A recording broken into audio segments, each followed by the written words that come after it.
बिस्मिल्लाहिर्रहमानिर्रहीम। हम डिस्कस कर रहे हैं नेचुरल लैंग्वेज प्रोसेसिंग और इस वीडियो में हम डिस्कस करने जा रहे हैं बैग ऑफ वर्ड्स मॉडल को।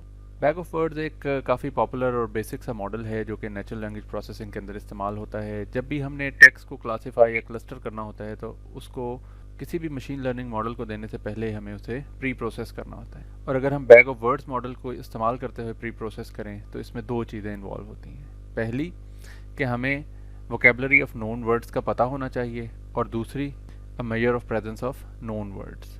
इन दोनों पॉइंट्स को हम एक एग्जांपल की मदद से समझते हैं। सबसे पहले आपको ये एक स्निपेट नज़र आ रहा है जो कि हमने tale of two cities by Charles Dickens इससे लिया है। It was the best of times, it was the worst of times, it was the age of wisdom, it was the age of foolishness. तो ये कुछ phrases हैं जो उसके अंदर से हमने बोरो किए। इनके अंदर अगर हम टोटल वर्ड्स देखें तो वो 24 है। और अगर हम डिस्टिंक्ट वर्ड्स देखें, क्योंकि इट वॉज द जो है वो एक प्रीफिक्स के तौर पे सारे सेंटेंसेस में रिपीट हो रहा है, ऑफ भी सब में आ रहा है, तो इसमें अगर हम डिस्टिंक्ट वर्ड्स देखें तो वो 10 हैं और ये वो सेट ऑफ डिस्टिंक्ट वर्ड्स हैं।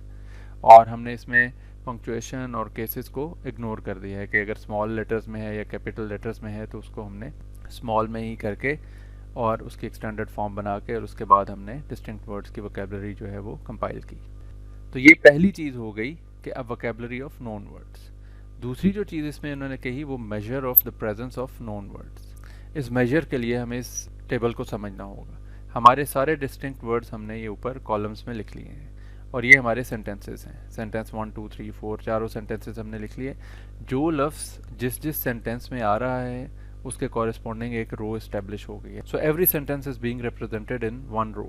It was the best of times पहला सेंटेंस हमें इसमें नजर आ रहा है और दूसरा it was the of times और वर्स्ट, जो it was the worst of times जो है वो सेकंड रो में हमें नजर आ रहा है एंड सो ऑन। हमें बाकी के सेंटेंसेस भी इसी तरह से नजर आ रहे हैं। अगर कोई वर्ड किसी ऑफ इसमें 2 दफ़ा आ रहा होता तो यहाँ हम ऑफ के काउंटर को 2 कर देते। सो इसमें हो क्या रहा है कि एक रो एक सेंटेंस को रिफ्लेक्ट कर रही है और उसमें frequency of appearing of words को बता रही है। तो इस तरीके से एक बैग ऑफ वर्ड्स मॉडल हम कैरी करें।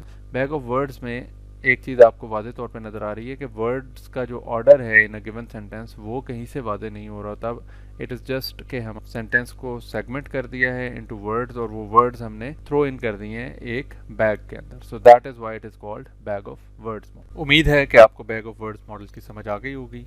मिलते हैं अगली वीडियो में। Until then enjoy machine learning.